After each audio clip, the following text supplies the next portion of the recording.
कन्या राशि वालों, सूर्य का राशि परिवर्तन आपके धन के मामले में बहुत ही शुभ होने वाला है। व्यय की अधिकता घटेगी, विदेश का फायदा आपको मिलेगा।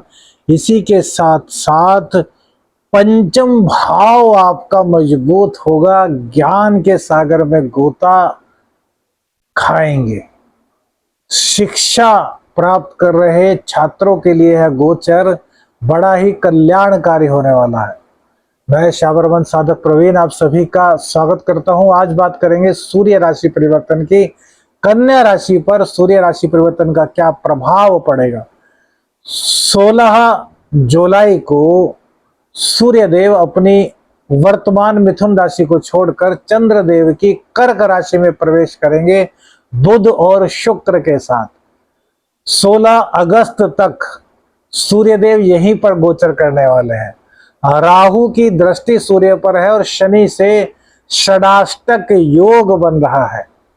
तो देखिए, यदि सूर्य देव की बात करें तो कन्या राशि, कन्या लग्न के जातकों में जो सूर्य देव हैं वो कारकत्व की भूमिका में नहीं आते, क्योंकि उनकी राशि 12वें भाव में पड़ती है, जो 5वीं राशि है। अर्थात कन्या राशि का व्यय है कौन? सूर्य देव। आपके लग्न का, आपके शरीर का व्यय करने वाली राशि है सिंह राशि। अब सिंह राशि के स्वामी आपके इनकम स्थान में बुध और शुक्र देव के साथ विराजमान रहने वाले हैं। तो यह गोचर परम पवित्र, परम कल्याणकारी होने वाला है। क्यों? देखिए, जब द्वादश के मालिक एकादश में बैठ जाएंगे आकर के, तो वो खर्च की अधिकता खत्म कर देंगे।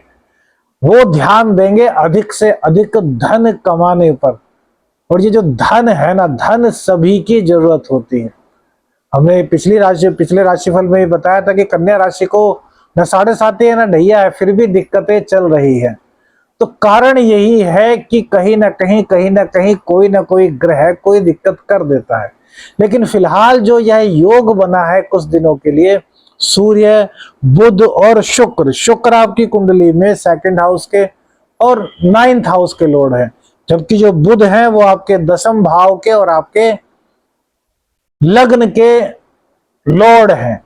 तो लग्न के लॉर्ड भाग्य भाव के स्वामी के साथ द्वादशेश के साथ 11वें भाव में बैठेंगे, तो भाग्य का साथ, धन का साथ, खर्चों की अधिकता पर पूर्ण रूप से लगाम लग जाएगी। कहीं ना कहीं हॉस्पिटल में जाना पड़ रहा था, हॉस्पिटल पर दवाइयां खर्च हो रही थी, अर्थात दवाइयों पर पैसा खर्च हो रहा था, उस पर भी कहीं ना कहीं यह गोचर लगाम लगाएगा। द्वादशेश भाव जो होता है वो विदेश यात्रा का भी होता है, विदेश से अर्निंग का भी होता है, राजदंड का तो होता ही है।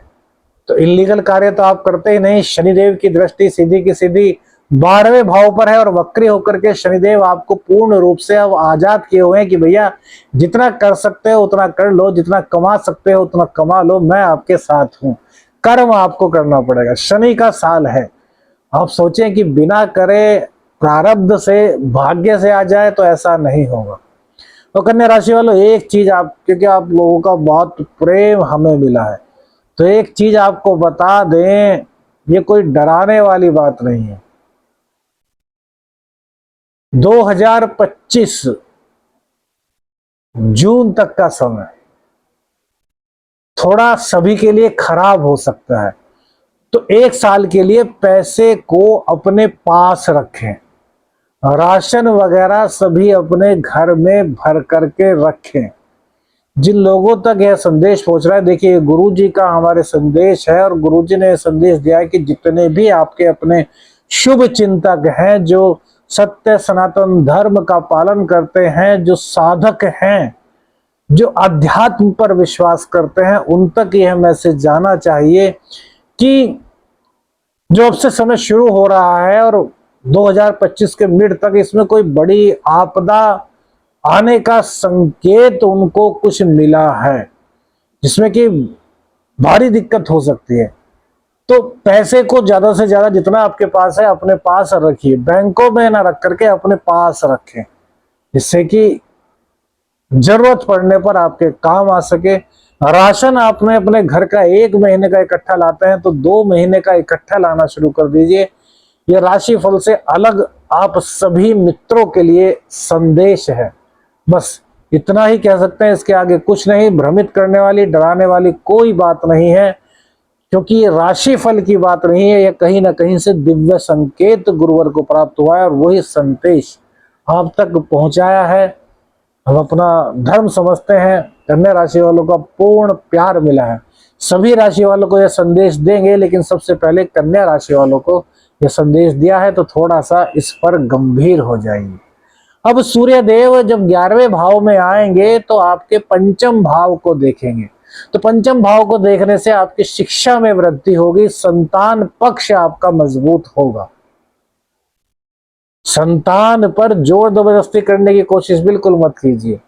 प्यार से जो काम संतान को बोलेंगे वो काम संतान करेगी, लेकिन गुस्से से, जोर जबरदस्ती से यदि आप कुछ करते हैं तो भैया फिर आपकी नहीं चलने वाली। हाँ, शिक्षा के मामले में आपकी संतान का सुख आपको मिलने वाला है, ज्ञान प्राप्त करने वाले हैं। जो स्त्रियां गर्भवती हैं 3 महीने से कम की और 7 महीने से अधिक की, उनको इस गोचर काल के दौरान थोड़ा सावधान रहना है, लापरवाही बिल्कुल भी नहीं करनी।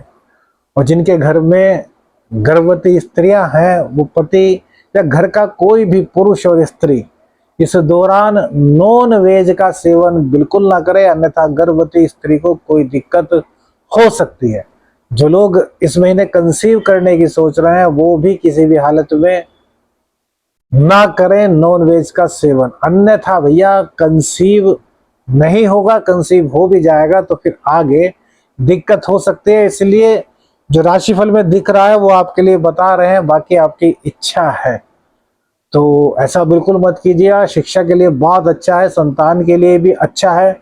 अच्छी संतान आपके घर में उत्पन्न होगी। बस नॉन वेज को आपको त्याग देना है, नॉन वेज का सहारा आपको बिल्कुल भी नहीं लेना। अब प्रेम संबंध देखिए, प्रेम संबंध के लिए यहाँ पर शनिदेव जिम्मेदार है। शनिदेव बहुत अच्छे चल रहे हैं, तो किसी भी प्रकार की प्रेम संबंधों में आपके दिक्कत नहीं दिखाई दे रही। लेकिन सूर्य देव क्रूर ग्रह हैं।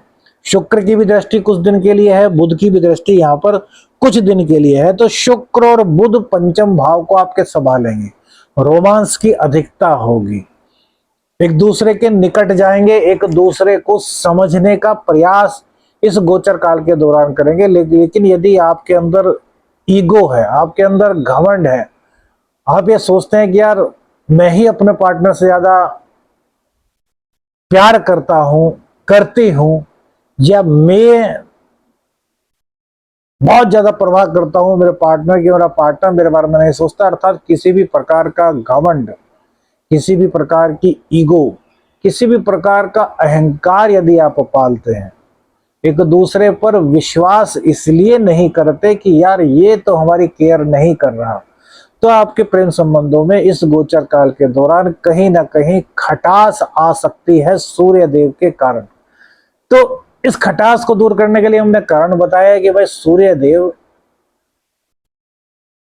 ईगो देते हैं तो ईगो को हटा दीजिए, गुस्सा करते हैं तो गुस्से को हटा दीजिए, समान सम्मान एक दूसरे को देना सीखेंगे तो प्रेम संबंधों में कहीं किसी प्रकार की कोई भी दिक्कत नहीं होने वाली। पैसे के लिए तो यह गोचर हमने आपको बता ही दिया कि बहुत अति उत्तम है। अब राहु की दृष्टि सूर्य पर पड़ेगी, तो राहु की दृष्टि सूर्य पर पड़ने से ग्रहण दोष का निर्माण होगा। तो ऐसे में आपको क्या करना है, एक तो नाक पर रोजाना चंदन का तिलक, चंदन का इत्र लगाना है, और दूसरी बात सूर्य देव को मजबूत करने के लिए कम से कम 1 माला गायत्री की रोजाना पाठ कीजिए। तो यदि 5 माला रोजाना गायत्री की कर सकते हैं, 3 सुबह को कर लीजिए, 2 शाम को कर लीजिए, किसी भी प्रकार से 5 की 5 एक टाइम कर लीजिए, तो सूर्य देव की कृपा आपको मिलती रहेगी। सूर्य देव जो राहु के कारण सूर्य पर कोई बुरा असर होगा वो नहीं होगा, जैसे कि पिता की तबीयत खराब नहीं होगी, माता पिता का स्वास्थ्य अच्छा रहेगा, माता पिता के चरण वंदन कीजिए, माता पिता का आशीर्वाद लीजिए, तो आगे बढ़ने में बहुत ज्यादा आपको मदद मिलेगी। पिता के अनुभव का साथ लीजिए, पिता से उनके विचारों को जानिए, तो गोचर और बेहतर होगा। पिता की पहनी हुई कोई भी चीज इस गोचर काल के दौरान आप पिता से प्राप्त करके, उनसे आज्ञा लेकर के यदि रविवार से पहनना शुरू करते हैं तो सूर्य देव की और कृपा आपको मिलनी शुरू होगी। वीडियो अच्छी लगी तो लाइक और शेयर जरूर कीजिएगा। चैनल पर नए हैं तो चैनल को सब्सक्राइब कीजिएगा।